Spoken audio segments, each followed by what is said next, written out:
Glenn Campbell died. 2 minutes ago, Glenn Campbell. The Rhinestone Cowboy. 81. Well, you know, oh, yeah, I know.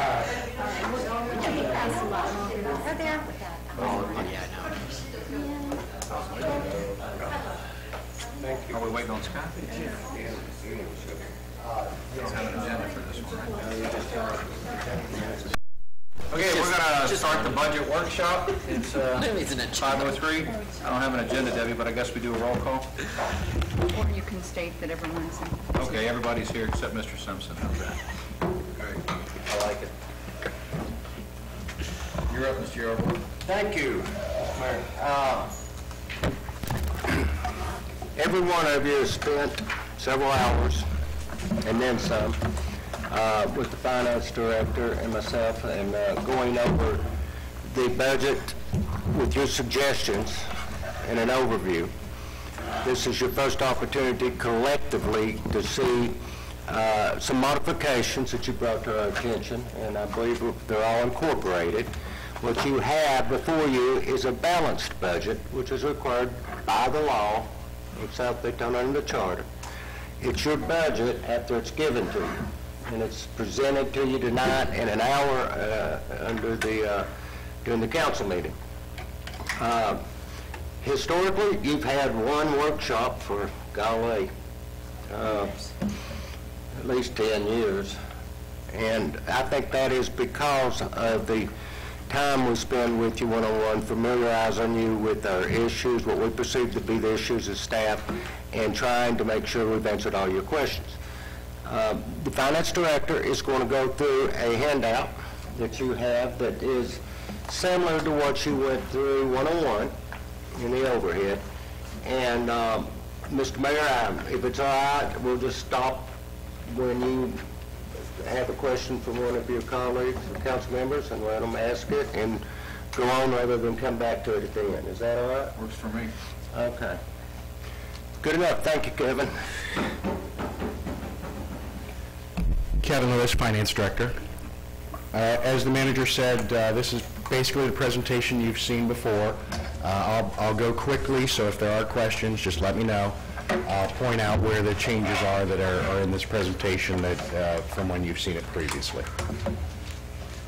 This chart is really just the city totals. It has changed a little bit as we've included the millage that you've previously tentatively adopted at 7.8 mils.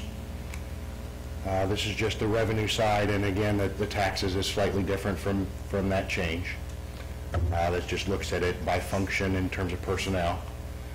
The main things, you'll see the differences in budgets in most cases have gone down, but it's elimination of the hurricane funding through FEMA, the loan that was taken out for the hurricane, other debt issuance that has been paid off, and capital projects. The main things of different that affect all of the funds is the Florida Retirement System contribution increase, health insurance increase, and budgeted wage adjustments. Do want to take just a minute to reiterate the concerns that staff had that we discussed one-on-one was the pending constitutional amendment for homestead exemption, which has a potential impact of $132,000 per year. The scheduled debt service increases, we have one scheduled increase to hit in 2 years, that's $260,000, and then a balloon payment of almost 1.1 that's due 4 or 5 years later, 1.1 million. I did include in your schedule, because a little bit of detail, this is the note that we're in question, shows it from the beginning to the end, and the projects that were originally financed with that, which were subsequently refinanced. And then future concerns where they talked about personnel needs, level of operating reserves, lack of a hurricane reserve, future capital needs, and limitations on operating expenditures where we've artificially constrained those expenses. The revenue options that we presented to you at the time were a dedicated millage rate of 0.4 mils, which brings us to the 7.8 mils, which has been tentatively adopted and will be going out on the trim notices if they haven't already gone out yet. I haven't seen mine, but I don't know if they've gone out yet. We also discussed a complete fee review, looking at all of the fees across the board to verify if we're competitive and recovering costs, increasing the emphasis on collections and liens, establishment of potential fire assessment fee, which we've included cost for a consultant for that in the budget, the availability fee that we've had discussion on temporary or seasonal accounts and vacant properties, and garbage contract extension. I believe the contract comes to you this evening. This is just a brief review of the reserves and where we anticipate them being. We had discussion of several of the impact fees and other fees that were in reserves being transferred for prior year costs that were not deducted out of that. That's reflected in this schedule. The prior year expenditures of $289,000. That brings us to a potential balance of, in the end of the budget year, of about 13.3%. Our requirements for our own internal policy are between 10 and 20%. So we're getting back. And later I'll show you another schedule. We're going to be real close, we believe, to 10% this year with that change. Excuse me, Kevin. Yes, sir. This fiscal year, this September or next September? This September, we will be just under 10% is our projection right now, with that additional transfer reimbursing for prior year expenses. Next year, it'll get us to 13.3 if, with fingers crossed and everything proceeds as budgeted. Wait a minute. With the impact fee transfers, it's not at 10? It's just under 10. Okay. This is just a table showing our current full-time positions, which were at 97 versus 124 approved, at 27 unfunded. Same chart you saw before, just showing you the budgeted positions over time and the expenses over time. And this is the next table we'll talk about is property taxes.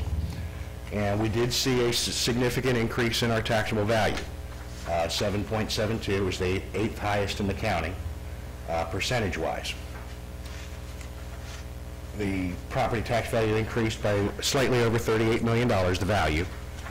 The net taxable value from new construction was about $1.2 million. Most of this you have seen. The 7.8 mills is an increase of 11.97% over the rollback rate. The rollback rate is 6.966. Residential values increased 8.1%. If you'll recall, the limitations that exist now can only increase by, through Save Our Homes, can only increase by 3%, which means you've had a fair amount of turnover in property within the city. And our total taxable value is still about 29% less than, or 27%, excuse me, less than the peak value, which was in 2008. We took everyone took a pretty healthy hit when the economy went down dramatically, and it's coming back. It's still taking its toll. The next slide is just an example of how the calculation is. One of the things you'll hear people talk about is the tax levy, which is based on 100% collections. 100% collections is not going to happen. Many people pay their property taxes November, December, January, etc.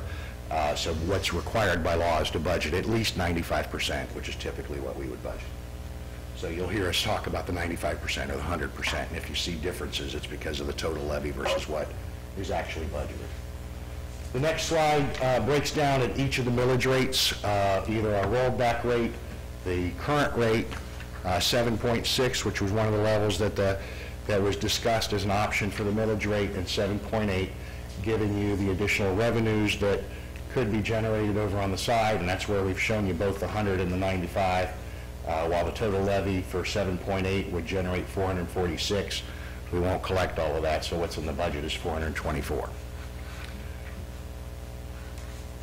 The next slide just shows you a comparison of taxable values over time, and obviously the big bump in the middle is where the bubble burst, where the values went up dramatically and then came back down, and you can see how much lower we still are versus where the peak was. The next slide just gives you historical perspective on millage rates, rolled back versus adopted or proposed. And one thing I wanted to point out, we talked a little bit about the new construction and annexations.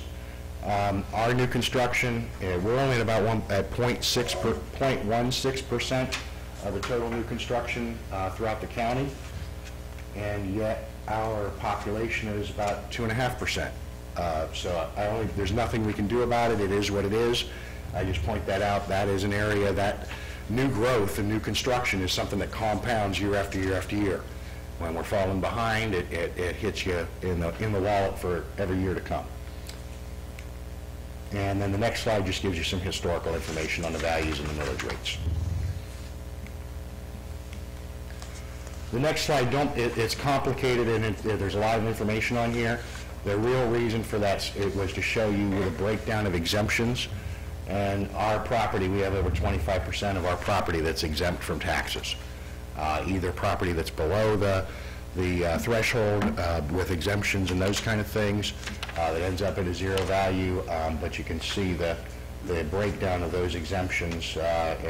That's quite a healthy chunk for a city our size. The next slide really gives you a breakdown of the types of property and the average levy per parcel. In general terms, our taxpayers, regardless of the type of property, are paying about $573 a year. Pretty good value for a year's worth of services. Even residential is at $527, just residential. Next slide, and these are a little small on the screen. You do have a copy of them in your handout. That's basically showing you the change that occurred from last year to this year just for residential properties. And I broke it out at the top so you could see if we went to, if it was at 7.4 mils versus a 7.8 mils. Just so you can see that comparison, but showing you it's the same 527 from the previous slide. The next slide is all parcels, so you can, it's the same number for all parcels that was at the bottom of the slide two previously. The next slide just gives you some graphical information of that, for same information for the previous 10 years or so. You can see there has been a slight increase on the residential side, but not to the extent that you might think, and you can see where the economic downturn hit and how those values went down. The next slide is a comparison of, as we know it today, based on trim notices and that kind of thing, where we would fall across the county with our proposed millage rate. We would be tied with Lake Helen for 11th or 12th, going from 1 being the lowest and 17 being the highest. On to general fund. And this is similar information that you've seen. The only change really is incorporating the tax change to the 7.8 mil. And this slide really is to show you how different revenues react. The green is municipal revenue sharing, which was trending up during the good times, went back down and has slowly come back up. The red is communication service tax, which is pretty much a dying revenue source as cell phone bills and those kind of things come down, and as people eliminate their home phone service, that revenue has continued to drop and likely will continue to drop. And then the other one is sales tax, which is economically driven, and as the economy suffered, so did the sales tax, and it's come back pretty well. And that's just some historical information on those same revenues. Expenditure-wise, it's pretty much the same. There's one or two tweaks that have been made to it, but it's pretty much the same that you have seen previously. And again, the same breakdown by departments. And so what's included in the budget, this is primarily the same as what you saw before. The one thing is the very last item. There was a request to add back in the security centers at the Youth Activity Building. So $5,000 has been added back in for that. I'm sorry, what was that, Kevin? It was the very last line on that slide, the security cameras at the Youth Activity Building. Thank you. And the capital funding, the only capital funding is the youth cameras at the Youth Activity Building and 4 electronic scoreboards, which our Parks and Rec Director is working on a grant for that. Hopefully we'll get that funded to be able to pay for that at no city cost. And then the list, unfortunately, a pretty lengthy list of unfunded capital, about $500,000. Contingency. Contingency is one of those areas that, and that really is a Kevin thing, if you will. I like to take things that I don't know specific numbers and things that I want to try to keep a little bit of control on and put those into contingency. For next year, we have 137 in reserve contingency that is identified on this chart. The match for SAFER grant, the personal leave payout, liability insurance, AC repairs at City Hall, and the fire EMS study. We also have $54,000 budgeted in operating reserve, which is additional funds to help at rainy day fund, if you will. And we also have $400,000 that is budgeted for unassigned fund balance, which is what gets us back above the 10% and hopefully the 13.3%. And from this schedule, that's where I'm saying right now we're projecting to be just under 10% at 9.39% at the end of this fiscal year, 9/30/17, and projecting for next year with that $400,000 to be at 13.3%. And hopefully we'll see how good our crystal balls are. In the redevelopment trust fund, the CRA, no changes there. Just keep in mind these revenues are based on the value that we have and the millage rate that the city has proposed, but the other agencies are left alone. We don't know what they may do with their final millage rates, and rather than guess and have it change all the time, we leave those numbers alone. Those could go up or down depending on what they do with their millage rates. Expenses, there's no change in expenses since you've seen it previously. And the big thing, the value did go up, went up 5.82%. Value still down over 30% from the peak, similar to what we see in the city's values. And then there's just a historical chart of the values from the inception, the base year of 98 through current. And then graphical representations of both the value and the tax increment revenues. The next slide is just an example of the calculation showing how we determine the amounts that need to be paid by the city. What's included in the budget, the U.S. median maintenance, transfer to reserve for future debt service, that's a portion of the increase to 7.8 mils that's proposed, and an unspecified transfer of $66,000. If those funds don't get used, if there's a reduction in the revenues, that would serve to reduce your contingency based on the millage rates from the other taxing agencies, but if those don't get used, they'll put into reserve, can be used for the future debt service, can be used for other capital projects that may be necessary. And then the only capital is the consulting and permitting to maintain the intercoastal dredging permits. Transportation fund, no changes here. There are 2 gas taxes that the city receives. The first one by law is used for operating expenses, transportation-related operating.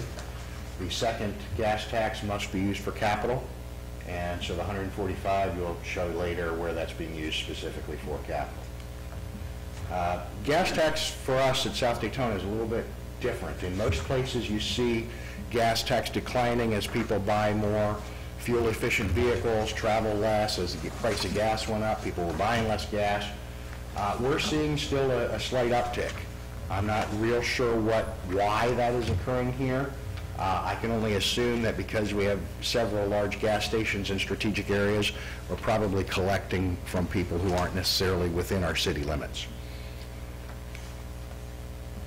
Expenditures do have a significant reduction. That's related to prior year grant projects as well as a payoff of debt that was acquired in anticipation of grants for those projects.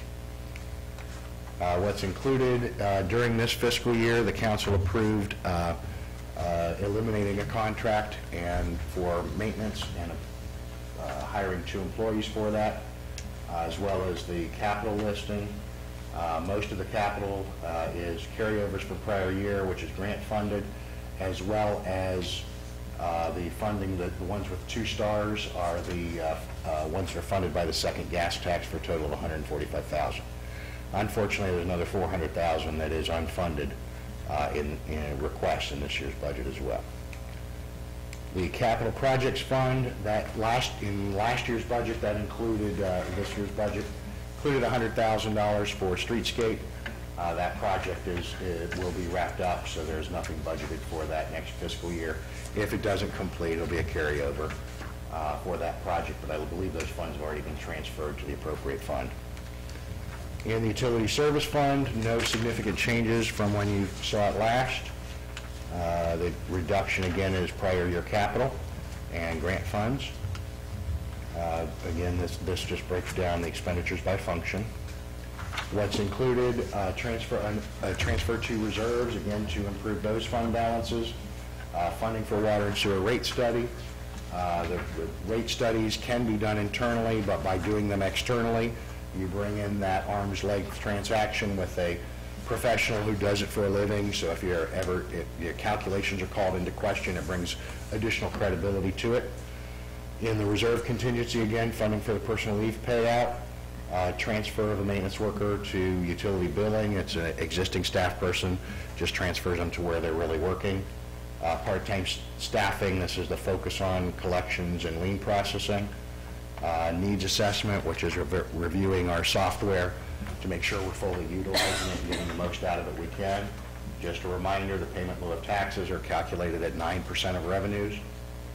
And bathroom renovation at the Public Works compound and renewal of the NPDES permit, which is one of those things, don't have a choice, pay for it and like it kind of thing. Capital within the utility service fund, there is $243,000 of capital. This list has not changed, as well as $30,000 in flood control.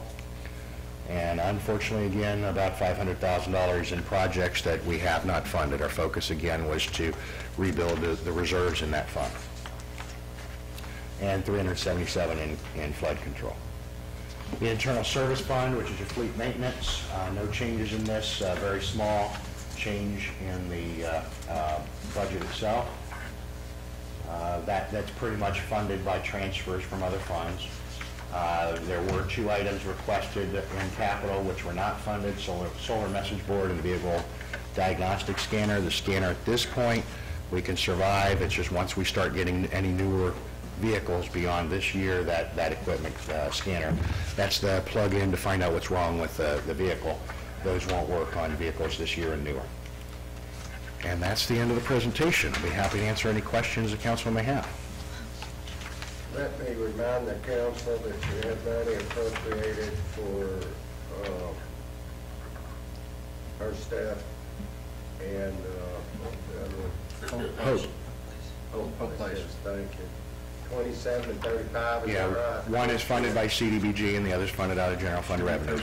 30,000 and change for first step and 15,000, 11,000? 15,000. I didn't see it identified. Yeah, it's first step is 30,500 and Hope Place is 11,455. Yeah, that was Hope Place was a percentage, right?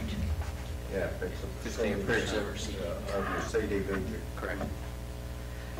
If the feds don't do away with it. Right. Quick question, since you're almost there. Page 42, the one we talked about the percentage where we think we'll be here in September.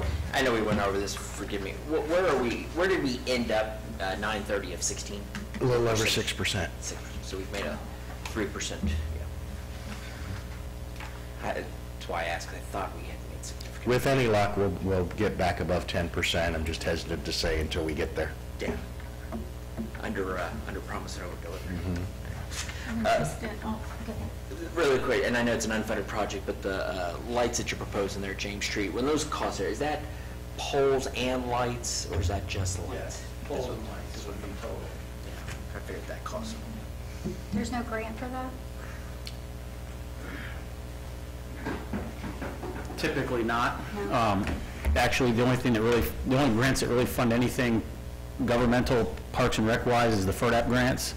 And the FERDAP grants have been decimated at the state level, and so there's just nothing else available for those things. And you got to incorporate a lot of other, they want you to incorporate more comprehensive plans in a park to make other upgrades. So you got to put in a pavilion or a picnic area or something else, and there's just nothing for lights specific. Bottom line is, you got to have new capital. not maintenance. And that's what kills you. Under that, there was a page here with the tree grant, tree reserve, tree fund. We kept some money in there. Do you remember what? 80,000, I think, was the number that was left. 80,000, I believe, was the amount we left for the tree reserve, for future items. Yeah, Is there a program or a project coming up that, Well, we have, yes. up Reed Canal Park? Right, we were going to use, and I'm glad you brought that up, thank you. First of all, how much was in the fund we found? 168, I think. Okay. We took about 80 of it and identified capital projects that it would have been able to be spent on and transferred it to reserve. Legitimate expense. Then we left about 80,000, and we left that in there for several reasons. One is we're all the time needing trees. Secondly, we wanted to put a buffer in the north end of Reed Canal ball field between where the heavy industrial is there, you know, the wall, Nancy, you're looking at me kind of like that, on the north end down at the play field, to soften that up. I think we were looking at trying to put it on the west side, some buffering, but we ran into an issue that Greg recommended we stay away from it, and I think it was maintenance and crowding the fields, having it far enough back to where we could get to it, maintain it at the same time, leave plenty of playroom for There's no space on that side. Don't have the spaces that planned. Yeah. And did we ever get a cost estimate, Les? Did you get one together? You remember what it was for the north end? I believe it was around, off the top of my head, 30,000, something around there. Okay. That still leaves you with a trust fund there.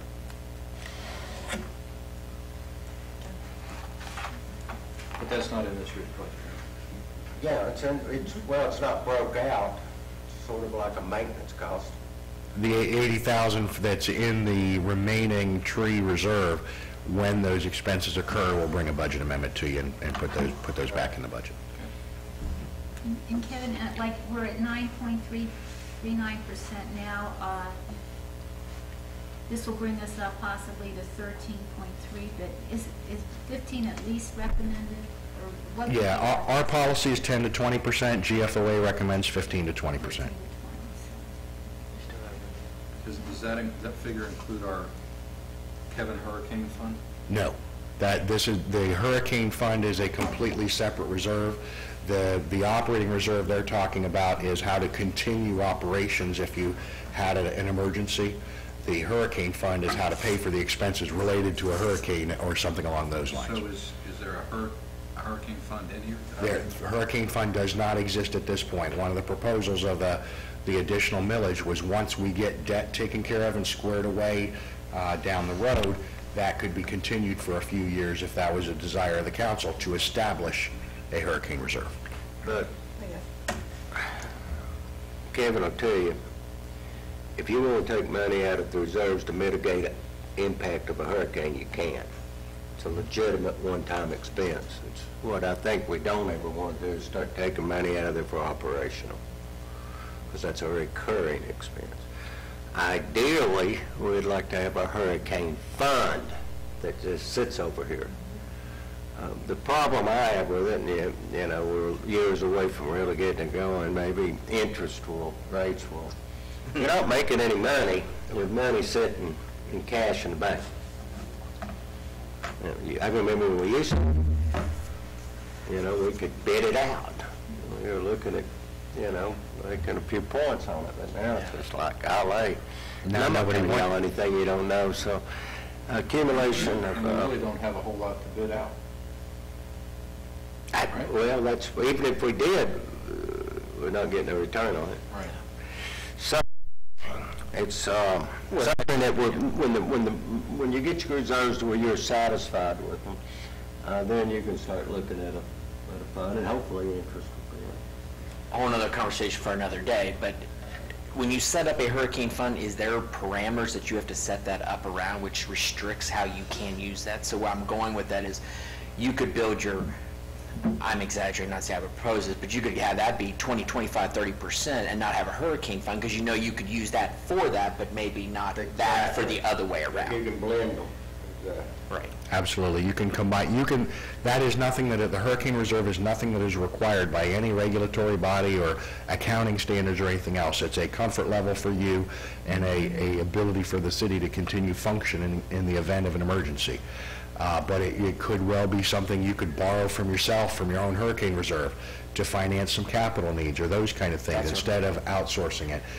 The purpose of setting it up, obviously, is if a hurricane comes, you don't have to go rush around and borrow money to be able to pay contractors or the expenses or those kind of things.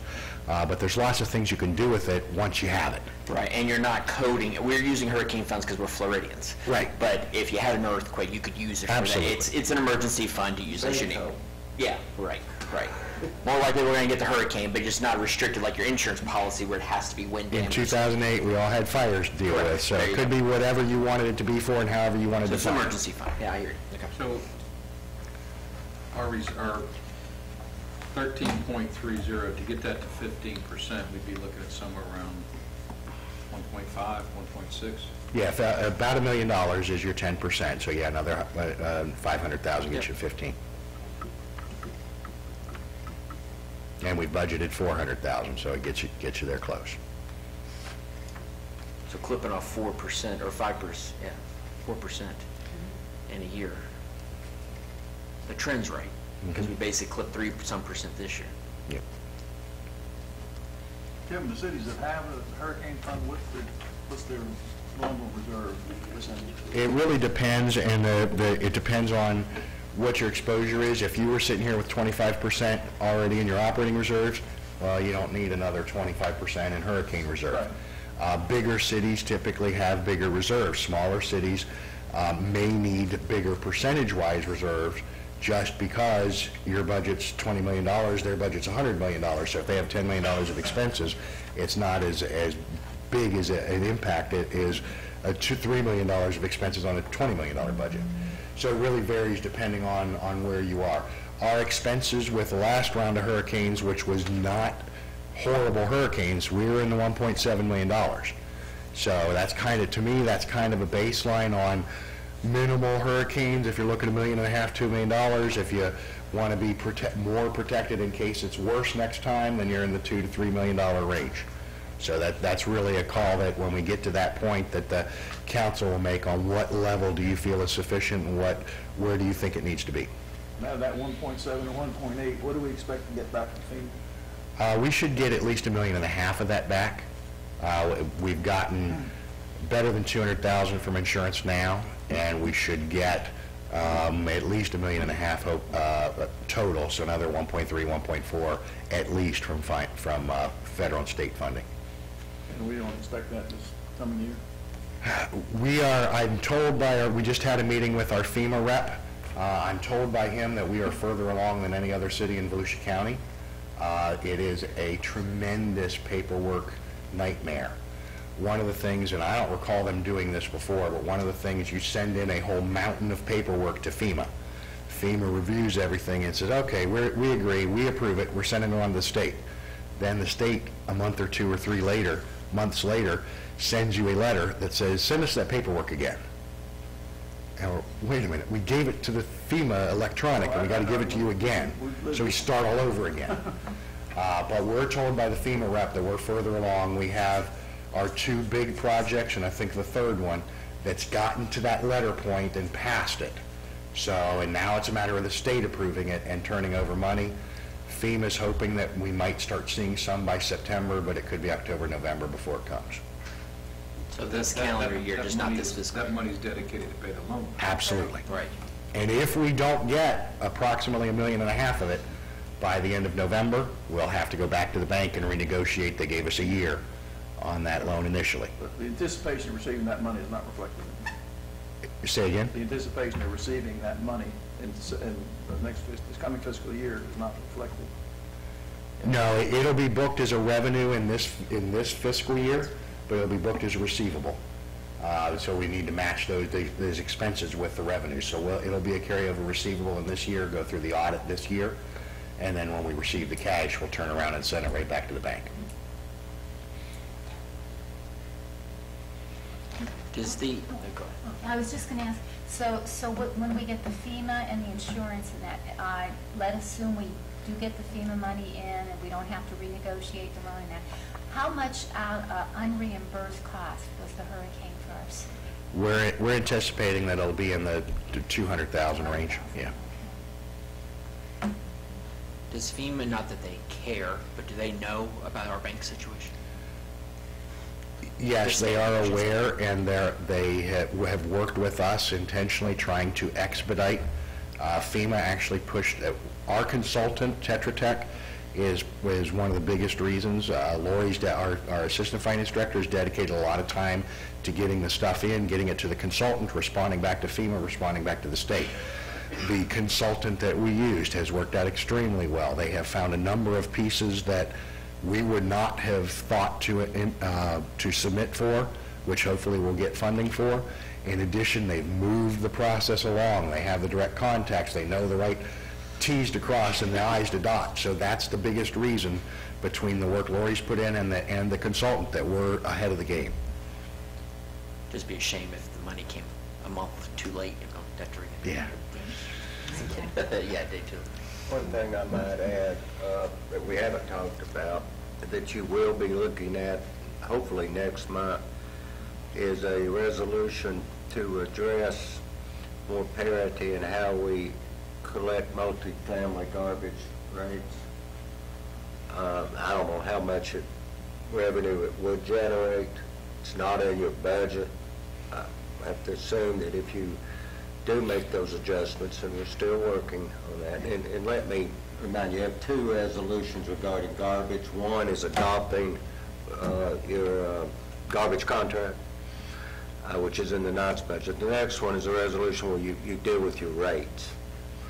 And we've been looking at it and wrestling with it. At one time, I thought it'd be a larger fiscal revenue note for the city than it's going to be if you agree. But I don't think we're going to be able to make the reach that I think would bring solid parity, but we can start getting there. So, you know, I wouldn't be surprised you don't have 10% very soon on your base before probably December with that revenue. And I'll just give you an example. All of you have probably heard me say that. We've got some mobile home park units and some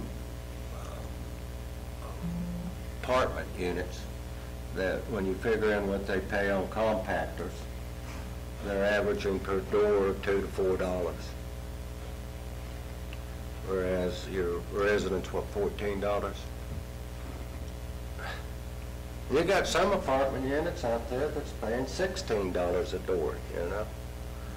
So, and the funny thing about it is, while we're on this, is that there's no rhyme or reason. I can't find any city that's uniformly enforcing it across the board. It's evolved into exceptions here and exceptions there on whether you've got a compactor, whether you've got per unit meters, you know. We're having to bring all that in and look at it, try to bring something back to you. So that is not in the budget. And we just assumed to be going to reserves anyway, so. Something to think about. We hope to get it to you here in September. The other item we're doing, and I might as well talk about it now while we've got just a few more minutes. Kevin has started requiring properties that cut off their meter service and are gone for months at a time. They go back to Maine. I think how many? Or Idaho. Heretofore, we charged nothing, zero, zip. It's been in existence before I got here, even though we had ordinance that said there shall be a bill. We're still we're still running that garbage truck down there. We still got that water line, still got that sewer line, you know. And so we started implementing, as all of you saw with the email. Guess what? You're still going to pay so much a month. we didn't have all the information in that we have now. We're still not the highest on what's being charged out there. And let me remind all of you that garbage, for example, in many cities and the county is part of your property tax bill. But it doesn't matter, you pay it annually whether you're there or not. But what we found was that, and correct me if I'm wrong, we were charging a minimum of 1,000 gallons as though, you know, whether you use it or not, that's what your bill is. You know, everybody knows that, minimum of 1,000 gallons plus an availability fee. I think we're probably going to back off that a little bit and just go straight with availability, which will knock maybe $6 off. Is that what we figured for typical resident? Yeah, well, water and sewer, so it ends up being 11 or 12, Okay. kind of thing. We just have to be That careful. brings it down to $40-something. So we're going from 59 to 40-something? Mm-hmm. We just have to be careful to watch for negative unintended consequences, and that's one of the things that city manager and I will be discussing before it comes back to you guys. Which will put us right in line with about what everybody else is charging. There's a, what was it we found that was abnormal that half the cities were not doing? It's about 7 of the, we've surveyed, including ourselves, 13 agencies. 7 of the agencies charge an availability charge, so which is exactly what our ordinance puts forth. 6 of them charge a base fee. Base fees are typically a little higher a month, the availability a little lower because you spread it over all customers kind of thing. So a number of the agencies include consumption in their availability charge. About half of the 7 were one of those. So it's, and then as the manager said, of the others that charge the base fee, most of those have at least garbage on the tax bill, if not garbage and stormwater. So there's a wide gamut of things that go on. We're not exorbitantly outside of any ranges, et cetera, just things for looking to tweak and clean up, and we have hopefully a rate study coming in the next budget year as well. Well, and that's where it belongs, really, in a rate study, on what it should be spread across all the consumers. You get an idea then what you need to be. Have we started charging it yet? Have we actually Yeah. billed somebody? What we've done at this point is we've told customers that we're not doing that anymore. We've only had maybe a dozen customers call in. We've had half a dozen or so at least that have expressed concern. They've all been accepting of it except for the one customer that you have in an email response. But there probably would be adjustment coming. We're still vetting that, but we're at least stopping the problem. Have we billed anyone for it? I think we did that lady. I'm sure we have, and not that their bill started, but we didn't add any more to it, so that where they would have expected their bill to stop, it continued billing. And based on what we kind of felt comfortable with, that they should get a credit for $10 or so. Be glad to sit down and go over it with any of you if you want to see it. It's just an internal, because it's on the books, it doesn't really have to come back to y'all. It's something that we are going to start implementing as folks call in for a shut-off. I think we're getting closer to making some sense out of what needs to be out there based on what everybody else is charging. And it's all over the page, just like there's no hard and fast rule on what's being billed. County's the highest, I think. Absolutely. What does it cost the county? They were like $73 or something. Yeah, wouldn't it make sense to air it all out before you start implementing? Well, we got people cutting off, I know. and we started, I told them to implement it. We're not talking I about thought we had a good handle on it. And if there's a credit due a couple of customers, fine, but we just, Councilman, if we were a little hasty with it, you blame that on your city manager. I was kind of upset we hadn't been doing it. And I said, we need to start doing it. You know, I understand there was a basis for what was being charged. Question is, do you charge an availability and a minimum? And I think what we're more likely to do is recommend just going with the availability, dropping the 1,000-gallon minimum that everyone has to pay. That's the only adjustment we're recommending. It's consistent. And keep in mind, it's a very small, in the scheme of things, number of customers. Our estimate is about 50 customers out of over 5,000 customers that are affected. 50 at any point in time. It's a soft launch, it just happened to hit Idaho. Definitely did Idaho. But it doesn't need to come back to this board. No, not in my opinion. Because the ordinance already provides for it. That's what I thought. But we have vetted all of them now, we feel a little better than we did, we're not taking a handful that we're relying on.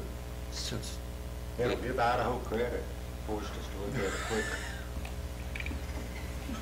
potatoes and water bills. Since we've got time, we're talking about this. The software that you're using to ANSYS, is that progressing forward? Munis software? Yeah. Yes, yeah, we're working well within Munis. We're exploring new capabilities each and every day. A lot of that is just different people looking at it different ways and saying, well, it must be able to do something, kind of a thing. And I don't mean to indicate that staff was not doing whatever. You can only do what you're trained to do and what you know how to do and what you're comfortable doing. In next year's budget, we have included in the proposed budget several needs assessments which bring in the Munis implementers to look at our practices and our policies and what the capabilities of software are and make sure we're getting the biggest bang for the buck and using it the best we can use it. By the way, have any of you had any feedback on your new utility bills? No. Have any of you noticed the new utility bill? Oh, yeah. I like it. Oh, I noticed it, yeah. Okay. Took me a few minutes to figure it out. Well, I guess that's a good sign that you haven't heard anything. Okay. You'll see in the next couple of months, you'll probably see the web payments, web system out and about and being advertised, telephone payments.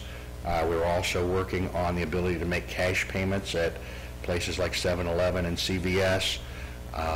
Those kind of things start coming into play. We're currently utilizing the receipting software, which gives us the ability to image checks and send those to the banks. We haven't gone live with when a customer walks in the door, here it is yet. We're still working out some bugs, but we're close. Within the next week or so, when a customer walks in the door, they'll have a receipt from the new software and all those kind of things. So we're making progress. Will you be able to vet the check? Be able to Vet the check? make sure it's good.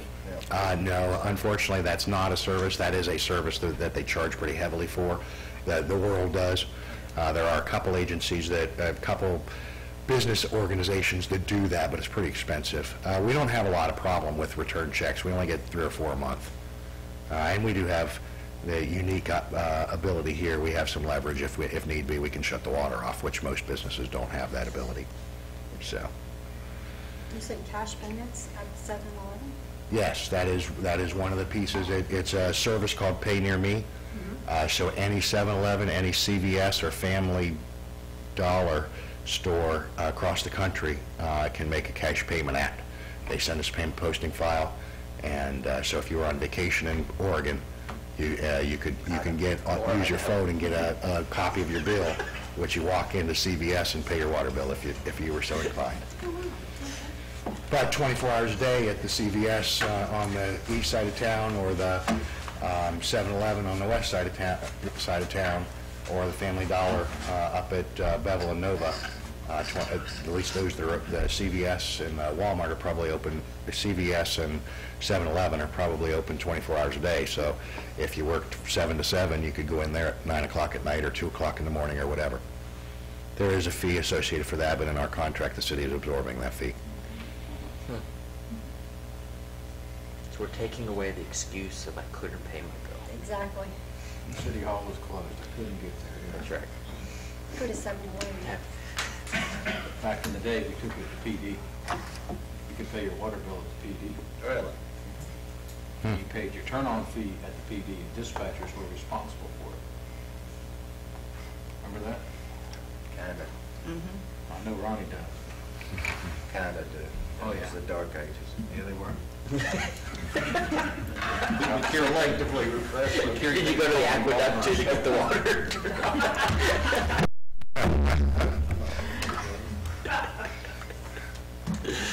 got a break. Anybody got anything else? No, thank you. Guess I can adjourn this meeting. Thank you, Kevin.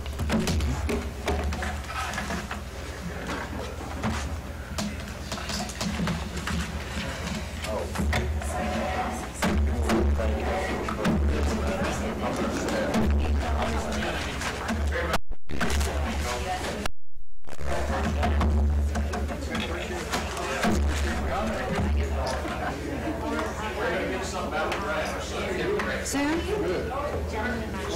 Soon? Yeah, what's soon? Next year? What's that mean? She's going to answer that question for you. When is soon? Next year? He's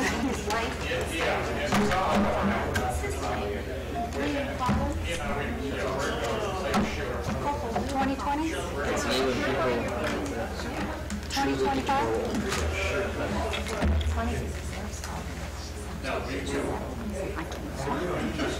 I just read, it was, this is not related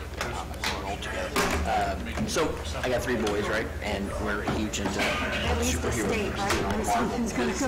You know who Stanley is? Yeah. So Stanley is 94. He's the inventor of basically all the Marvel. So he had been a Captain America, Iron Man, and War.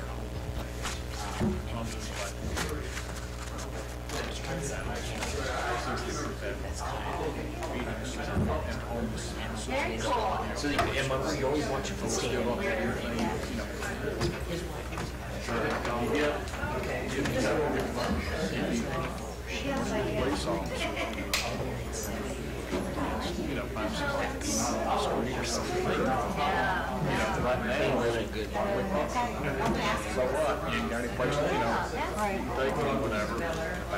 Have you seen Hacksaw Ridge yet? It's in the DVR. Don't get me started on the panhandling and the first Olympic. Be cautious like I mean, I know they're all numbers. Do you think the majority of them will stay, get a healthy, and then, or do you think they'll show up, get a hot shower, and meal, and go? No, finance committee member, went through World War II. I've been Pacific, sure, and we're pressing upon, really, make sure that there's rules out there. This game will come out here, top of the ridge, eat, and sleep, and then run back into town. One thing, I mean, one night, we ain't gonna take them back into town. I want to make sure that if you go back into town, it's gonna be never fired a shot, never carried a gun. He just got let's see what something like that. Well, I got a shot. Okay, who would? We want to document and the other thing yeah, he has food and stuff out there. But he has a very open accommodation. And again, hey, if you break rules out there, then you're out there. Something like that. But great, sir. How you doing? From out there. Keep them out there. No, we have.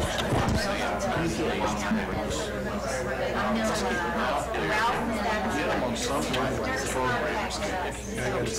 Case manager. And then get them into some type of a housing trust and out in the community after like 90 days when they show signs that they need. There's a prior commitment that I Still have that case management. Now, at 75, I know there'll be a garden. And you harvest their garden. This is going to be like, Clean up and like give them a purpose instead of just show up and get in the air and go serve. there's talking about, things like that, where they need, they have responsibilities. And that's some, some things have been discussed. Thanks for your help with all this. You, That's how I look at it. So, hey, how are you?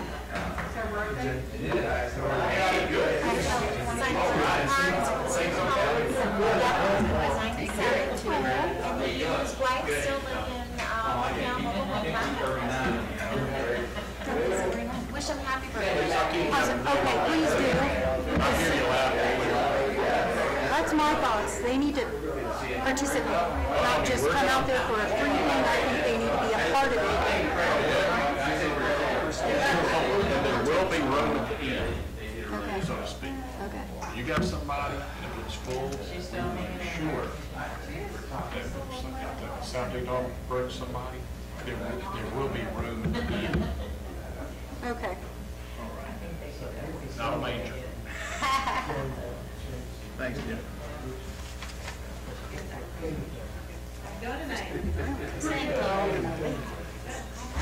I think this is mine, so I like the all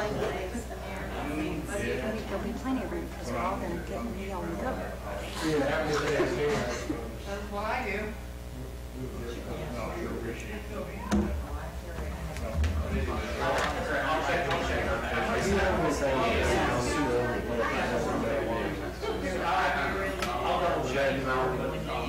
Not good, not wise. That's where I read the paper.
Listen over. Try hard.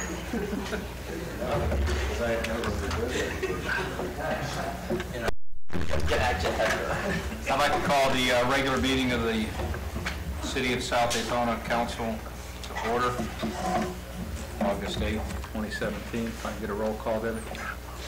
Vice Mayor Young? Here. Councilwoman Long? Here. Councilwoman O'Neill? Here. Councilman Schoner? Here. Mayor Hall? Here. Mr. Simpson? Here. Mr. Yarborough? Please everybody stand for a pledge followed by the invocation by Mr. Yarborough, please. Let's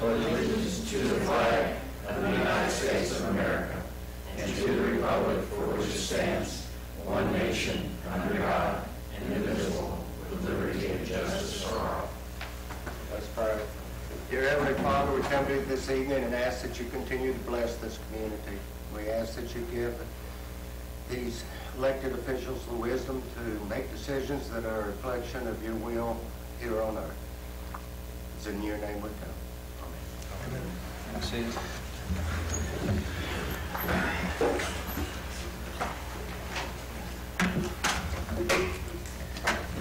Next on the agenda is approval of the minutes of July 11th, 2017. I get a motion, please. Move to approve. Second. All in favor? Aye. Next item on the agenda is citizens to be heard. Anybody like to come up and speak on any issue on the agenda or not on the agenda? Please feel free to come up and address council. Yeah, Cameron? excuse me, Brandon had something. Oh, I'm sorry, Brandon, you got something? I do. I'm a citizen, right?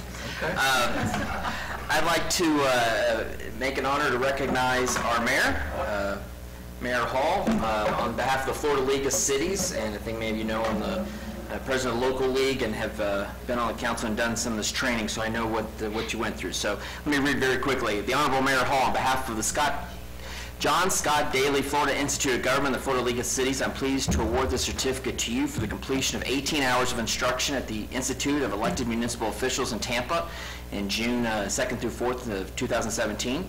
We strongly believe your attendance at the Institute is indicative of your continued commitment to improving the quality of your municipal government in Florida. If we may be of assistance in the future, do not hesitate to call upon us. We hope to see you at future Florida League and IOG events very soon. This came from Lynn Tipton, the director of the Florida League of City University from the Florida League of Cities. So congratulations on your training. And I think a few of us on this council have all done the training, so we know what it goes through. So.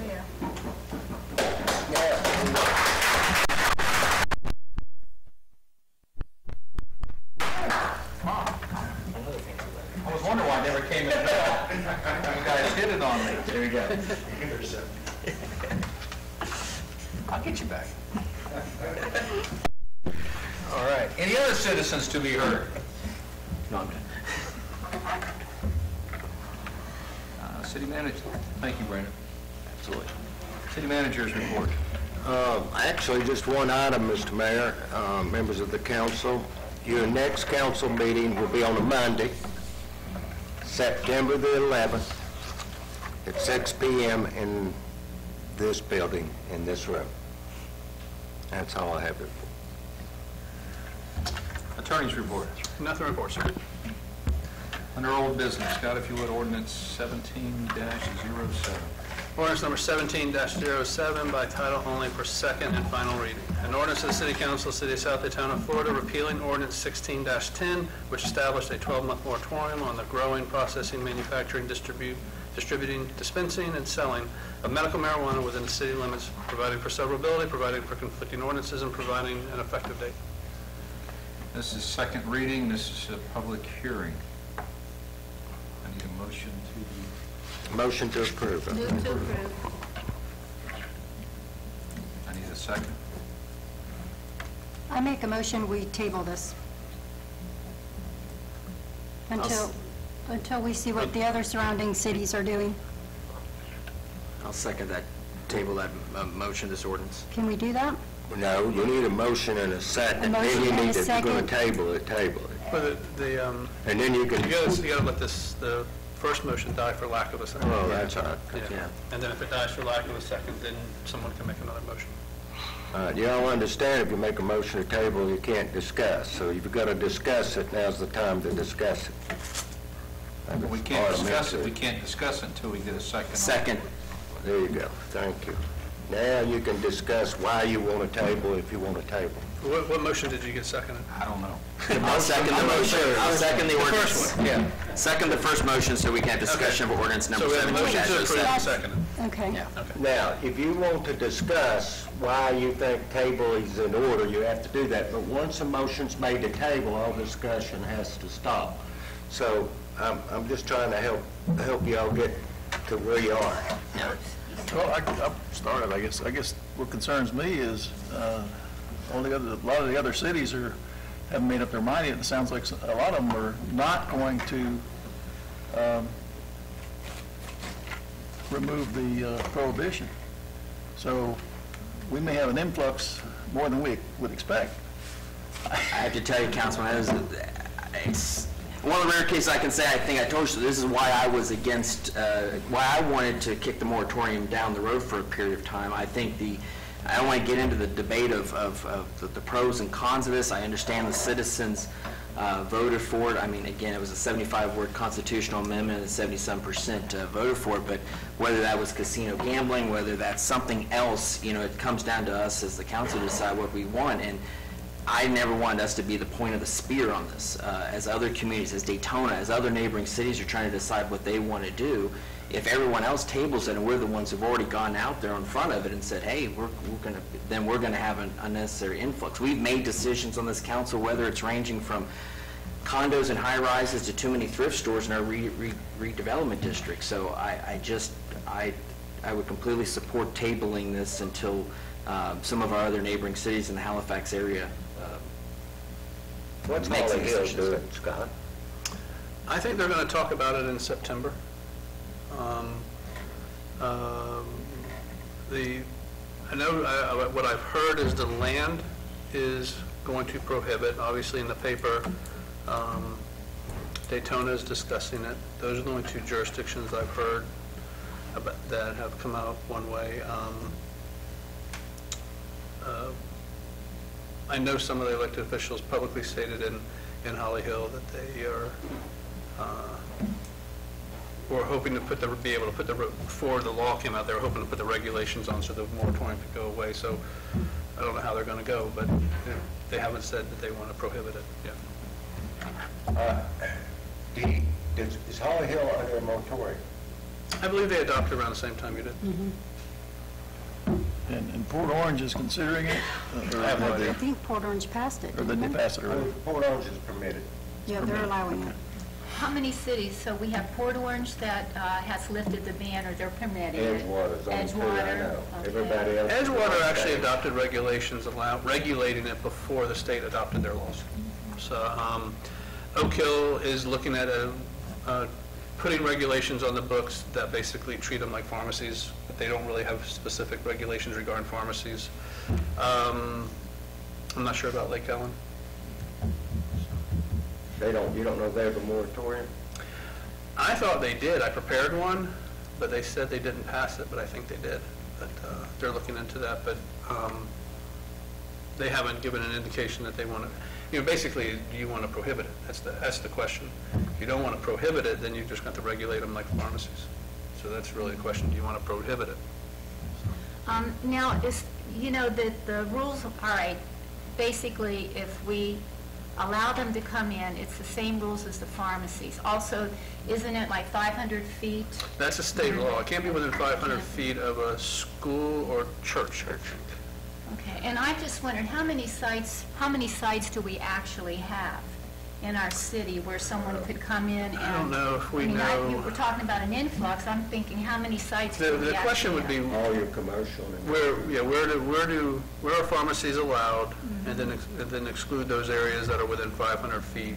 All State the law. Completely up and down Bevel, because we just made the determination that we did the whole as the crow flies from Warner in relationship to the package store. So we made Bevel, we determined Bevel was further than 500 feet from the parking lot. US 1 and on Nova. I think what I'm hearing, I've been hearing y'all talk about was the concern that Daytona Beach was mugwump. And if they don't... Shores is not doing anything, right? They're gonna prohibit it. Oh. Daytona Beach Shores. Oh, I don't know what they're doing on that side of the river. Yeah, I thought I heard that. The entrepreneurial spirit is going to create this environment, but if all the cities around us prohibit or continue the moratorium, then we're going to get all the entrepreneurs. Well, can we put a limit on how many? No. That's So the if problem. they No, all- you Yeah, can't. we can't. I asked. It's basically the law either says you can prohibit, it's kind of odd, you can prohibit them, or you have to regulate them by pharmacy, like a pharmacy, or any regulation that you have is equally applicable to a pharmacy, and you cannot adopt a regulation that limits the number of medical marijuana dispensaries that state law would allow in the jurisdiction. But you can, unlike a pharmacy, prohibit 500 feet. Right. Well, that's state law. That's state law. It's not that we can do it. State law says it.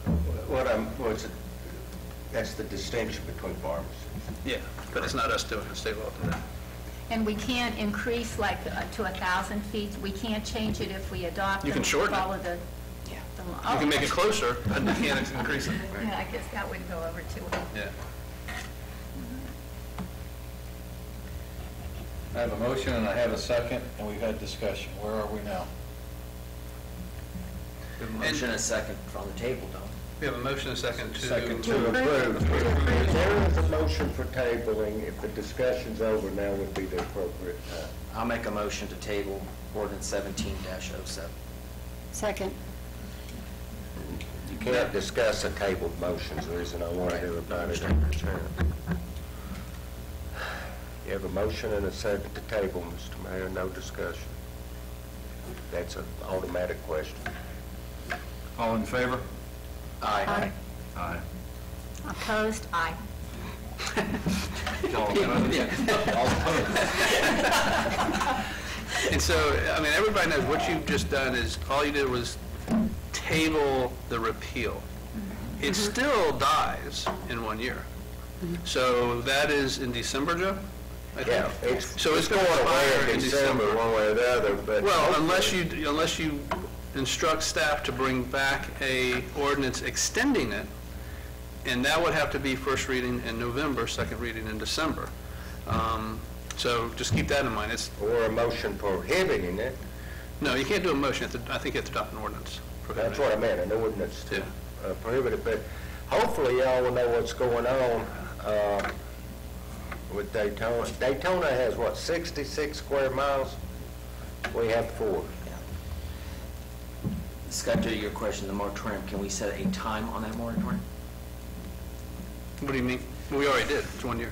I mean, you want to extend it? Correct. Yeah, that's what I'm saying. If you want to do a motion to extend it. That was my question. How long can we extend it for?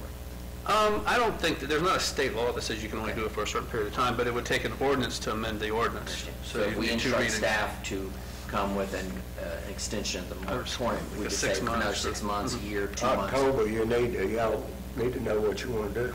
Right. So, Tell me. Well, we should hear something by October, shouldn't we?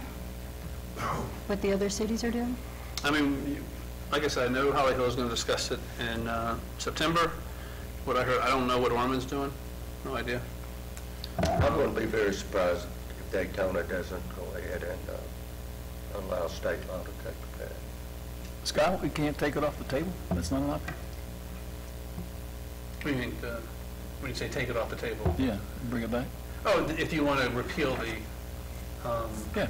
yeah, but So- you could always take it off table to repeal the moratorium. Any meeting, it will be on your agenda for every meeting. Yeah. And all you have to do is those that voted in support of tabling. Well, You I'll have make to a think about motion that. and a second, take it off the Take table. it off the table, and we're back to where we were. I'll have to think about that, just because of the notice requirement for second reading of an ordinance. We're not going to notice it every meeting. So you may have to take it off the table, and then it'll be noticed at the next meeting. Right. So you won't be able to take it off and vote on it that meeting. So if we get some answers here in the next month, we can take it back off the table. It might take a couple months to do it. By that time, it's going to expire anyway, so I don't know if there's a point to it. Okay. I mean, when you get down, if you're into October, November, Well, Scott, this usually isn't this council's way, but if we had an agenda item for the next couple months where we had a table ordinance and we had a moratorium ordinance and a non-approval ordinance, then your public notice would be, and we could handle each ordinance, or each. if you want to advertise it each one, yeah. But I don't know if you want to advertise each one for a meeting, not to take What it. I would think you want to do, if you get the urge to take it off, you'll vote on it at the next meeting. We'll have it then advertised and on your agenda for action. Otherwise, it will be on your agenda under old business. And the first reading's still valid, right? Yeah, Yes. absolutely, yep. Now, hopefully you'll have better direction with what your neighbors do. And y'all I don't know if you'll ever change. Right. I don't know if you're gonna change. I doubt I'll ever change. The three of you. Okay. But let me understand procedurally, if I may. If we've got first reading, this approved 3-2. If it goes to second reading for reread, and it loses 3-2, what have we done at that point? Nothing. The ordinance will still expire in December. So that's what I'm saying. So the moratorium would still expire, so we still have an outstanding issue, potentially. No, that's what, the point is, come December, moratorium's over anyway, unless y'all take Unless we action have to that. either extend it, or if you want to have an ordinance prohibiting it. And there's also the opportunity, I don't know that you want to, but you could say, why don't we look at restricting where pharmacies can go? And we define pharmacy to include medical marijuana dispensaries, and thereby naturally restrict where pharmacies go and medical marijuana dispensaries. We could do that. I just think I don't know that we have a specific provision, but for pharmacies as a permitted use, it may just come under commercial. We could make it a special exception if you want to. As long as it applies to pharmacies, we should be okay. And the state has kind of cleaned up the whole pain clinic thing within the pharmacy world. No one's complained to me about it, so yeah, I guess so. I haven't heard it being an issue lately, so I guess they've... Yeah, that is a good idea, Scott. If you want to redefine, if you want to address pharmacies under special exceptions, y'all need to hurry up and give us a direction, and then you can treat them one-on-one when they come to the council. Because understand, that will be a land development regulation, so that's go to the planning board for recommendation, then 2 readings here, so it takes a little more time. But I think if you're going to go that route, just my recommendation would be add another 6 months to the moratorium, and then, so that gives us time to craft up the regulation, see exactly, what kind of criteria maybe we want or other jurisdictions put on it, and then put a special exception in place that would apply to all pharmacies, including medical marijuana dispensaries. Why don't pharmacies can't sell it because because it's federally prohibited? Is that a problem? Yeah, it's federally prohibited, and they can't do any normal banking with medical marijuana dispensaries. That is a pure cash business because they don't only use FDIC insured banks. And Yeah, the whole issue is still yet to work well, itself even out. Oregon, which was like one of the first. My dad was just in Oregon, and he was talking to somebody whose wife works for the Department of Revenue in Oregon. And Oregon was one of the first states, I think, one of the first to do it. And they have people they have a 20% tax on medical marijuana sales. And they have people bringing suitcases full of cash to the Department of Revenue to pay their taxes. That's medical. Medical marijuana. Medical, that's... It may be recreational, but it's still, it's marijuana sales, of course, that are legally permitted in Oregon, but because of the federal law, you get a lot of cash being carried around. Are we going to increase hurricane revenue? What we ought to do, part of the special exception, you could put like a state banks right next to them, so they're not FDIC insured, and you call it like the hemp bank or something like that, I don't know, whatever, high bank. Hey, Scott, this is getting off the subject. Yeah. I'm going to stop. I wonder if you could use a credit card at a medical marijuana dispensary. How would I know the answer to that question? You ain't that time.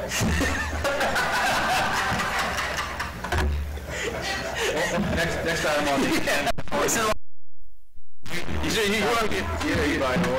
want me to tell you how to get directions to Santa Claus? I mean, what else you want? Let's do 1708. Ordinance number 17-08 by title only for second and final reading.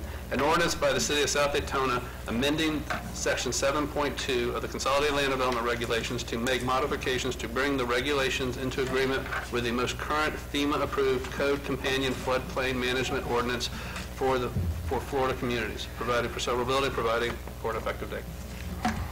I need a motion and a second, please. Move to approve. Second. This is a public hearing. Anybody in the audience would like to speak for or against ordinance 1708, please come forward. Seeing none, I'll bring it back to the council for discussion.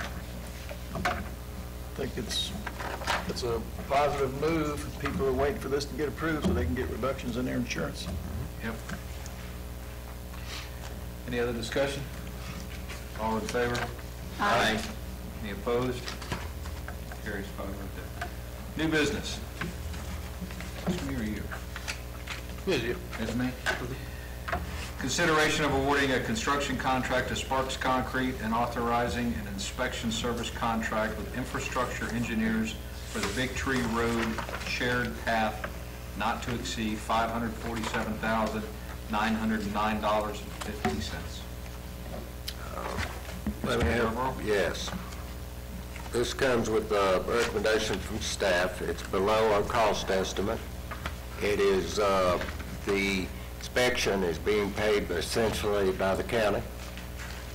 We've been over and over this. I'm relieved to know that it's a local contractor and that it is within budget.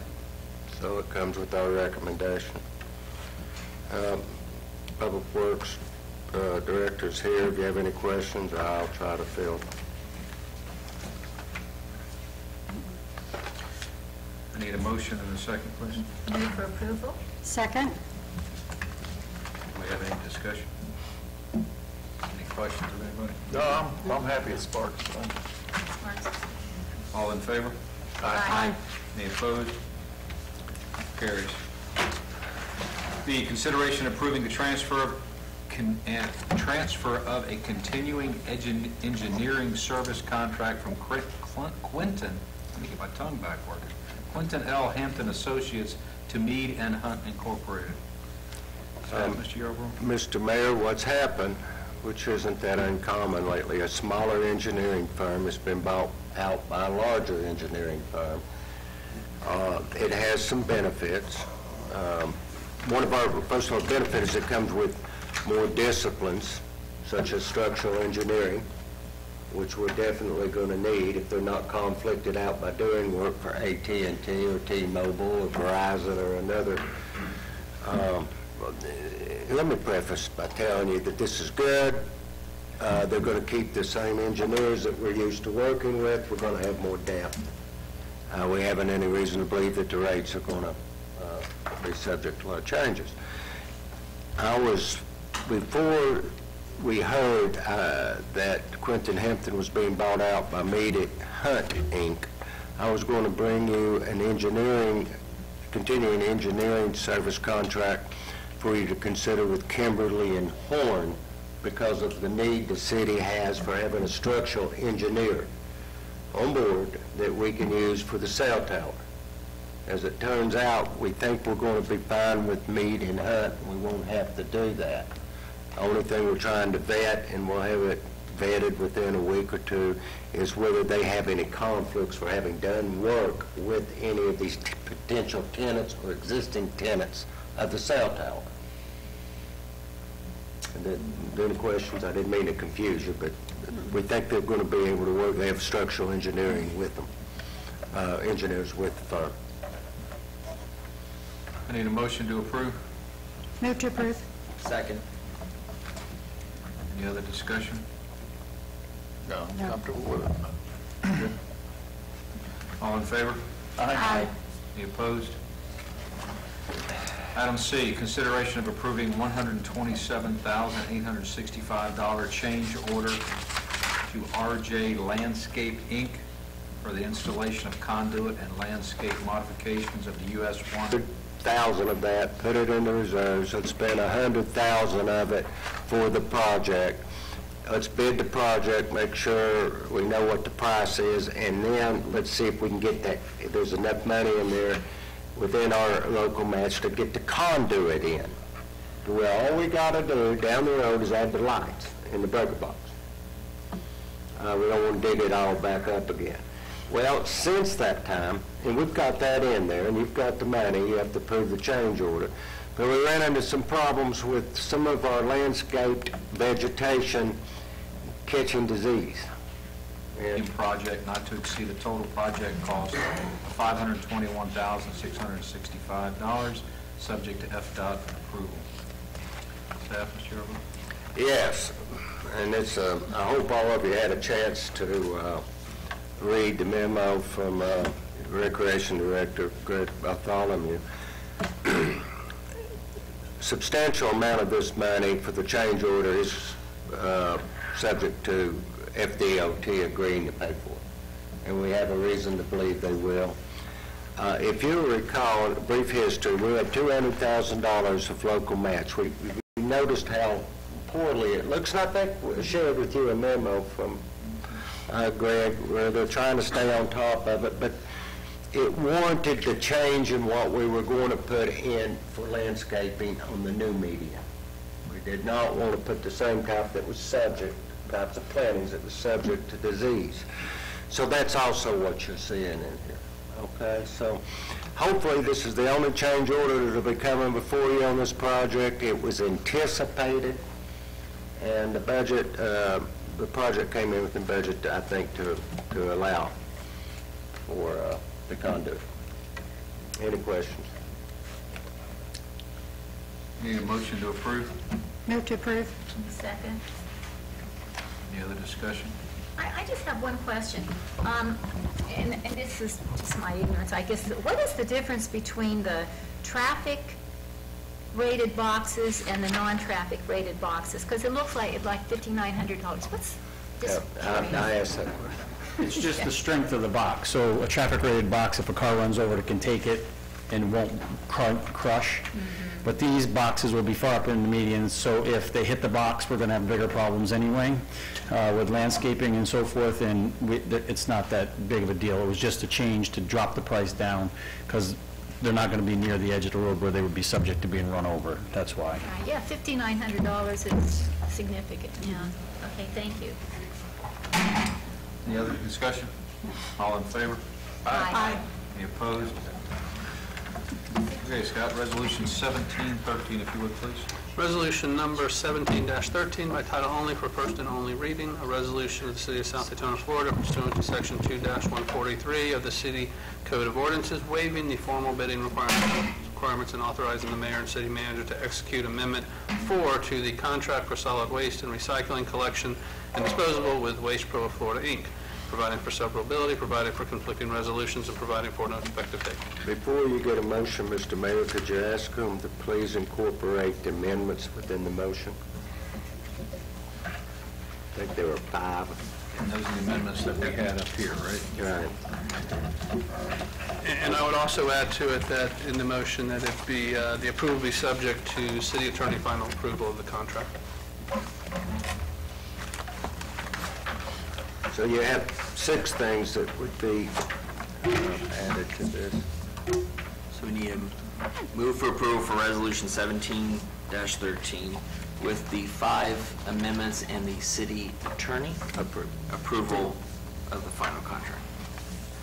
Second. Okay. Thank you. Briefly, if I may, Mr. Mayor, get started on it. This is a voluminous document.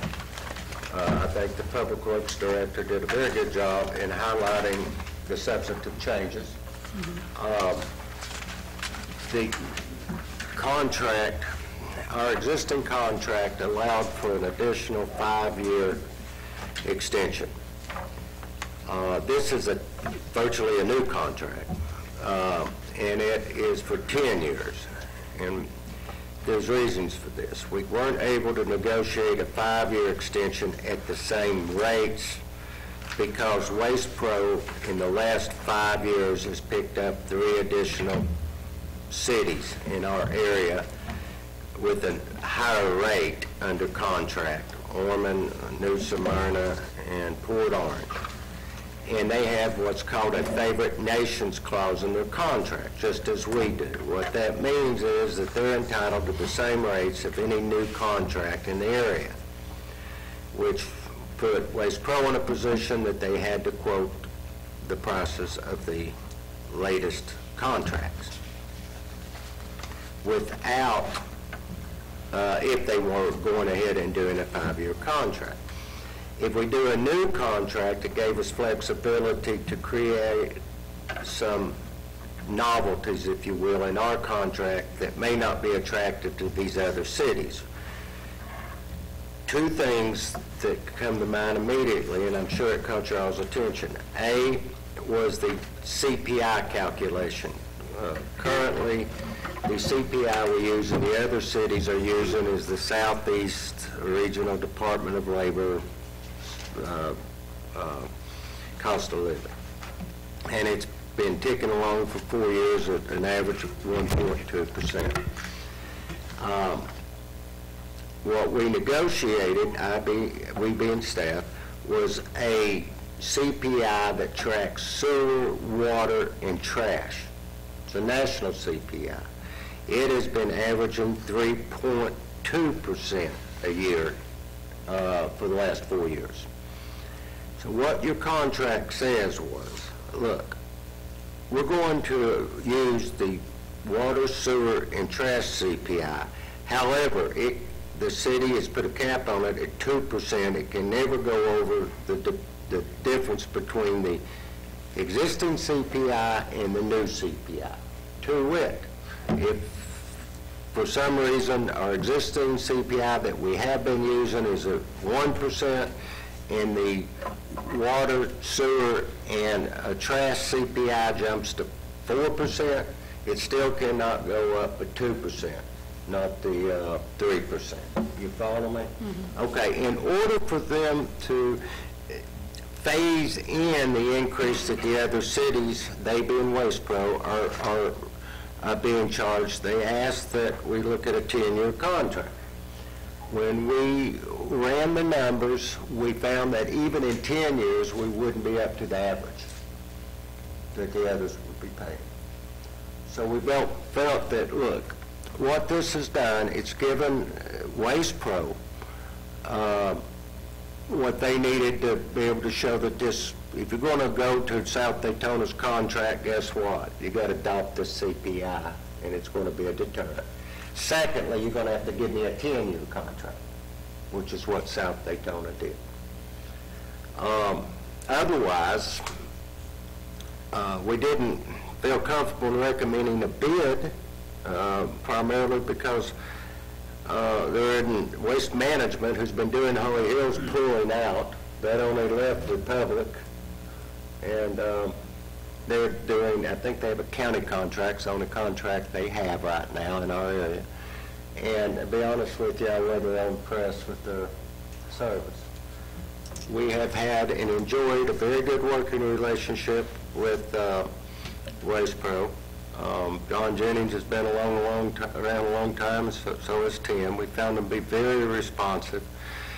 They have, like any company, hiccups with personnel changes, and we have not had to invoke many fines with Waste Pro. They've been, we pick up the phone, they know and admit there's an error and missing a street or some waste, yard waste, and been responsive. We put in the contract something that's different. We have 6 compactors that are being offered free that we've been paying for in the past throughout the city.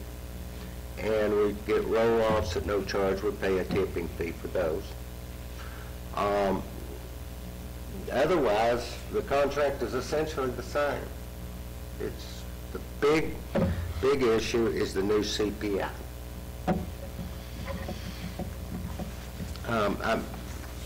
We've got plenty of people here to answer any questions that you may have. I know that I've tried to talk to each one of you individually during the negotiation process and tell you the problems we've run into in trying to ensure the rates don't jump up all at once, but that they're gradually incorporated into the contract, and that it gives Waste Pro a reasonable out in defending why ours is unique. And the new rates don't go into effect until... Right. The new CPI won't go into effect until October of 2018, so we have 1 whole year without a CPI increase. The contract, 10 years, understand why. What are most cities' contract? I think, go ahead, 1 and 5, 7? Yeah, I can tell you Holly Hills that they're negotiating with Waste Pro's 10, isn't it? That's the proposal there is 10 years too.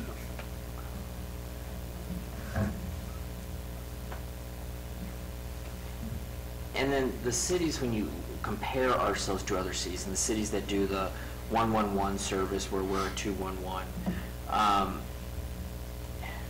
it's not that their residents have less trash. What's the logic? I mean, it seems like I have never in 7 years being up here ever had someone complain about it. I can't think of it. So I'm not saying we change our model, but what's the logic behind that? What's a what? The logic behind the 211s and the 111. So you got Some cities only require once a week pickup, and that's all the residents are ever had or accustomed to. Particularly the county. County doesn't. I know. Well, that's what I'm saying. And you look at the price point. Most cities want more regular pickup, want more frequent pickup. It's cheaper if we want more than one. And there's been debates. I think perhaps Councilman Shawnee, you were up here. Nancy, I know you probably were. We renewed them in the past. We said, what are we doing? Why don't we just do once a week? And everybody started fussing, so we went back up. Well, we dropped the discussion off of that. Yeah. Once a week creates a lot of issues. Right. I mean, when you look at the price points here, it seems like you're getting that second day at a good price. At a good price, right? But there's less garbage second. Yeah. You ever go to work in a refuge company, you want the second pickup.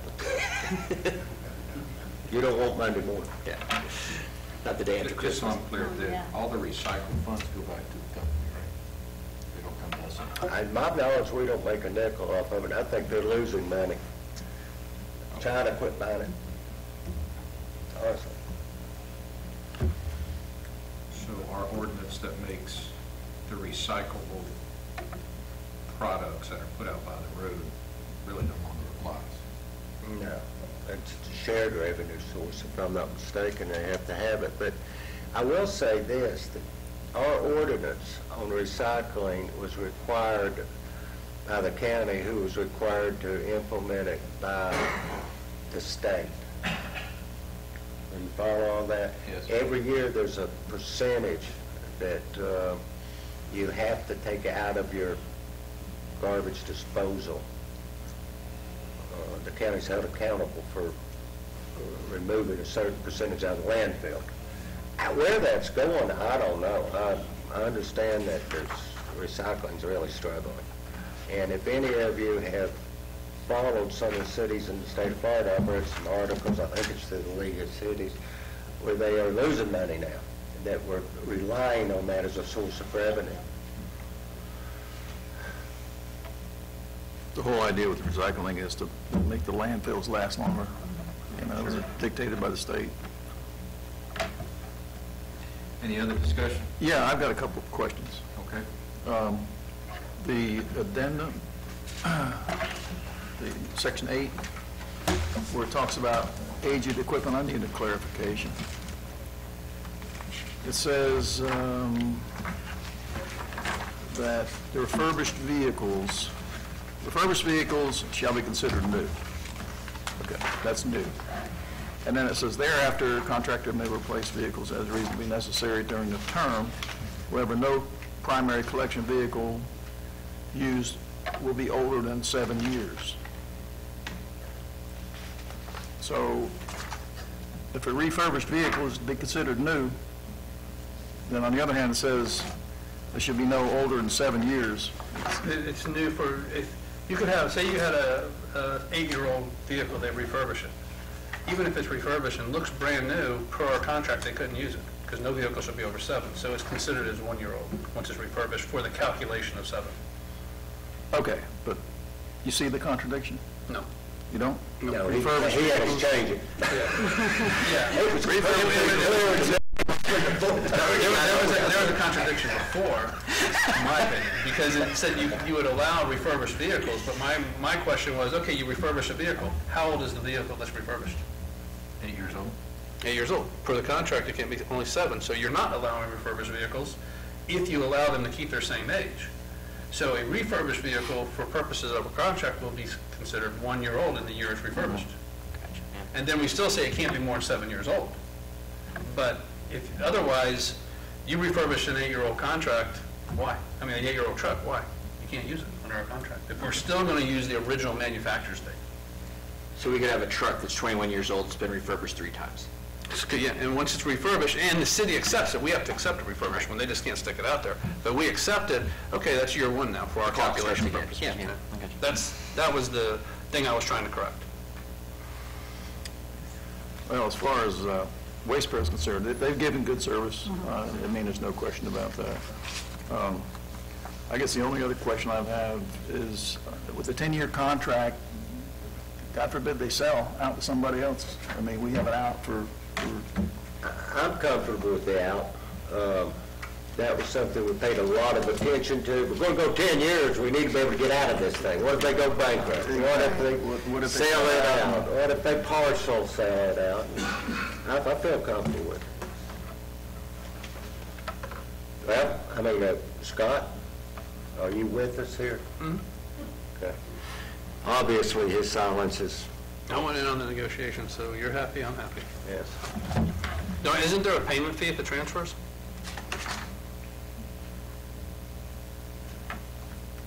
Are you asking me? Yeah. What is that section? You know off the top of your head, who wants to address it? You want to do it, Lance? Well, isn't this, I know we isn't there struggled one in with there? it. I mean, Holly Hill says 25,000 on the first transfer and 50 on the second. Is that what this one says? Les, it's only 95 pages long. It's towards the very end. G, section 20.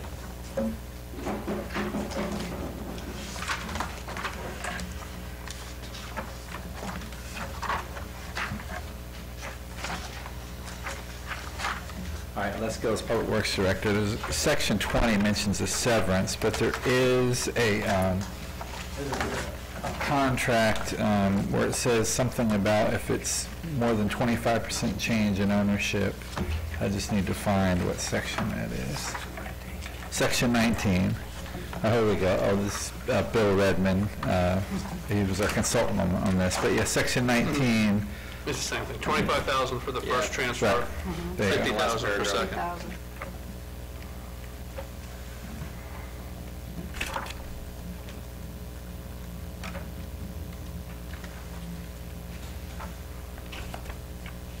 So if Waste Pro gets bought by ABC Garbage, that's what we're talking about here? Yes. Yeah, that would cover it, and also, like what's happening in Holly Hill right now, Waste Pro is selling the contract, Waste Management. Waste Management is selling it to Waste Pro, so Waste Management has to pay us a fee for the transfer of the contract. Pay Holly Hill. Yeah, Holly Hill. I get my, us, Holly Hill. Not y'all. It's not 7 o'clock yet, Scott, you're still on our payroll. Collectively, the local government. I already had that 25,000 in the savings. Yeah, you just got 10% before the end of fiscal. So, let's see. Oh, and I want to add something. This is what I was trying to look up before when you talk about on page 54, under item G, where it says cancellation and annulment of the contract. This is language that city manager was referring to that we worked hard to get put in there. And it says the contractor and the city recognize that it is of paramount importance that the required service be performed diligently. And it goes on to say if the contractor fails to perform, the Public Works Director gives notice, and the contractors does not correct within 7 days, and the City Council may declare this contract canceled. So I wanted to point that out. Performance guarantee. We made sure that we had an out in the next 10 years if the council so chose. So we fought for that language, so I wanted to make sure I pointed that out. Since we're beating this point across, the assignment review fee, I get that it's standard in these kinds of contracts. What is that for? So why would the city get that money to? Is it in the spirit of we would then need to mail and market that your garbage is now being picked up by somebody different, or someone in their infinite wisdom put a fee on it in the beginning and other lawyers just steal that idea and continue to move forward? Just an extraction. Gotcha. See how bad they really want to do the transfer. You see why you guys get a bad reputation, right? Oh, I know why they get that reputation. I can give you numerous other reasons, too. That would take more than 95 pages. Many, Les, while you're there, I just have a question. I was studying this comparison of the different cities. Who the heck makes up these rates? Every city. It's all over the I mean, board. it's all over the It place. is. Like notice, for instance, commercial hand pickup rates charged to the city customers. So you have Port Orange at $28 and Ormond at $21, and then we're at $45.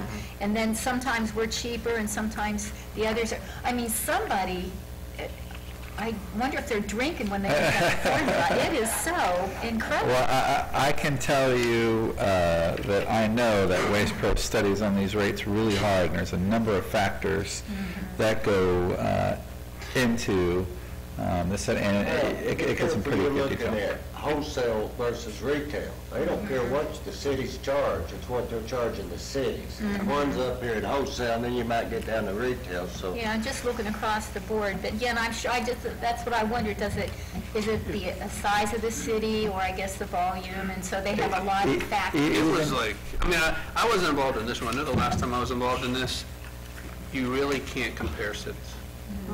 Because some cities do a wholesale and they turn around retail, other ones, they let the garbage collector do a retail and they just put a 10% franchise fee on top of it. Everybody has different pickups and different size containers. Some have automated, some have hand pickup. Some have all the dumpsters Yeah. picked up free, you know. It's just hard. Some don't. Some have corridors that they want to have focused on. In other words, you will pick up these corridors regularly or something like Daytona, and the other cities don't. Yeah. It's just very hard, the last time I was involved in this, trying to understand why our rate or another jurisdiction's rate is what it is compared to what we do. You know, that's, everything, there's so many variables. Even the shape of our city is more of a square, so we're more advantageous than, say, like New Smyrna that's spread out, you know, so it's easier and quicker for them to collect. So there's a number of factors that go in all It's this. certainly much more complex than I ever imagined. I'm going to reel this in so we can get out of here. I have one question. Oh, I'm sorry. Why weren't we provided the totes, like all the same containers? Yeah, we when we initially began these talks, we talked about picking up with having Waste Pro provide toters for everybody. But we were talking about Holly Hill. I hate to bring up Holly Hill all the time, but Holly Hill uses Waste Management. They have toters currently right now. So the way the contract is written, the garbage trucks have a mechanical arm that lifts the toters up. So it goes down the street, lifts each tote up. So a person doesn't have to hold on or collect the garbage. Well, what happens is when someone sets a bag out, some older resident sets a bag out instead of dragging this big 96-gallon toter out, they don't pick it up because there's one person to drive on the truck to operate the arm, but no one to pick up that bag of trash. So they're having a tremendous amount of problems with that. With Waste Pro providing the toters, someone's going to have to pay for those toters, and the answer would be our rate would go up to include the price of those toters. And I'm not too sure, in talking with Holly Hill, how many people, they're getting about 70% of the residents that use the toters, the other 30 don't. And so because of the population being older. Also, there was a lot of discussion that went on. We do allow you to buy your toters from the garbage company. They're sturdier, they'll pick them up, they're larger than most of your retail cans, but they're charging you what they pay for. Okay. Yeah, I guess in our existing contract we have now, you're not allowed to use toters. In our contract and this contract extension that we've negotiated, you can use a toter if you so choose, but you'll have to pay for it. Very, very quick. I think service has been great. Never heard anything. Again, I think they're also, but on note that they're a good member of our community, right? They help us out with lots of various things. So Absolutely. appreciate what they do there. Is Sparkle, what do we call it? Sparkle Day? Sparkle Days, yeah. That's all still part of this process, right, where they help us out with that stuff. But Yes. that's correct. There's even language. American Festival, Yeah. Sparkle, I brought it. There you go. There's 3 events. Yeah. Anybody else? All in favor? Aye. Any opposed? Motion carries. Let's have what is 17-14. Resolution number 17-14, a resolution of the City Council of the City of South Daytona, Florida, authorizing the city manager to apply for and accept a Volusia County grant and enter into an agreement with the Volusia County for tree funds for the Reed Canal Basin Stormwater Treatment Facility. Need a motion? So moved. Second. Staff, Mr. Yearable. Yes, I'll be glad to brief you real quick on it. Everybody knows where this site is. It's down there on Rinkers. You can see the pond from Reed Canal. The pond was built with FEMA money after Tropical Storm Gordon. It is to take, and it does take, excess water coming off of Reed Canal, puts it into a pond up there, and it pops over and goes back into Reed Canal, therefore cleaning up some of the outfall. Bethune-Cookman has secured some grant funds and trying to leverage those grant funds to set up a model program whereby they put plantings in there that will help take out some of the pollutants. The problem is that they can't make the application to the county because they don't own the land. So they came to the city and asked us if we would make the application to the county council to secure these funds at no cost to the city, and then authorize them to use this as a model stormwater facility.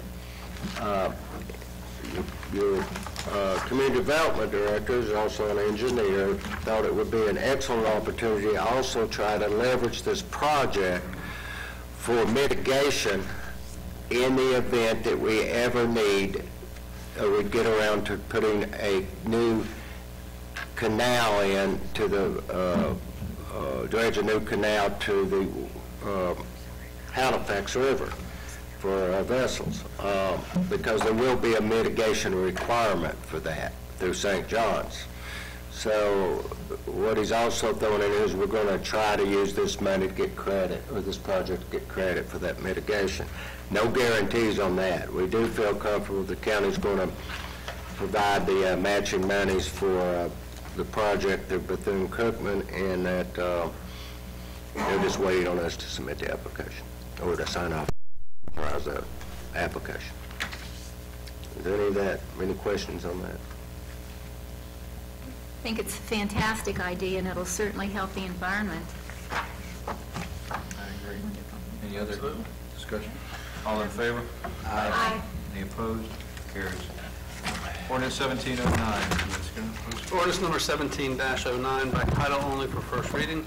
An ordinance of the City Council of the City of South Daytona, Florida, amending Chapter 10, Article 2, Section 10-37, reserved on the Code of Ordinances of the City of South Daytona by the addition of outdoor lighting, providing for repeal of all ordinances and parts of ordinances in conflict herewith, providing for severability, and providing an effective date. I need a motion. Move to approve. Second. Any staff? Quickly, I think all of you are familiar on why, or the need for this ordinance. We have a prohibition for commercial signing on residential. We don't have anything from residential signing on residential. This ordinance gives us another tool that we run into a problem where a neighbor's being insensitive to a neighbor, that we can get involved and ask them to do a little shading. That's all I know. Any discussion? All of you are aware of it. Nothing worse than a bad neighbor. No. Maybe. I'll put that at the top of my list. Any discussion? That super bright light shining, you could be irritating, so I think it's a good one. All in favor? Aye. Any opposed? Passes. Item number 10, unscheduled items. Councilman Schoner, we'll start with you. No further comment tonight. Councilman O'Neill? No further comment tonight. Councilman Long? Well, just thanks to Kevin, I think he did a great job with the budget, so appreciate it. Vice Mayor? The only thing that might be worse than a bright light is a mermaid on a dolphin. That's pretty good. Great. That great wall of sauce coming. All right, there we go. I actually have 4 things, if y'all indulge me. Chief, thank you for night out. We had 125 plus people. Thank you for being there and doing the invocation. 50 cars. Gene, you had a lot of pictures, huh? That was really cool. Number 2, the Kalen Cordier ride, for those of you that are so inclined, is coming up September the 16th. This will be the 10th one. 3rd, I have on my list South Daytona Sizzler guest speakers. Check your newsletter. We have R.J. Larissa coming. We have Jim Purdy coming, the public defender, and we have Sheriff Chitwood coming. So we plan to use this facility, this room, for Larissa and Purdy, and the Pickett Center for Chitwood. And last but not least, I got to mention and brag on Chief Giles. He has put together a CERT program that we have 18 that are going to graduate on Thursday night. So there'll be 18 more CERT members and a dozen Jeeps out there ready to help. And at that, I'll adjourn the meeting.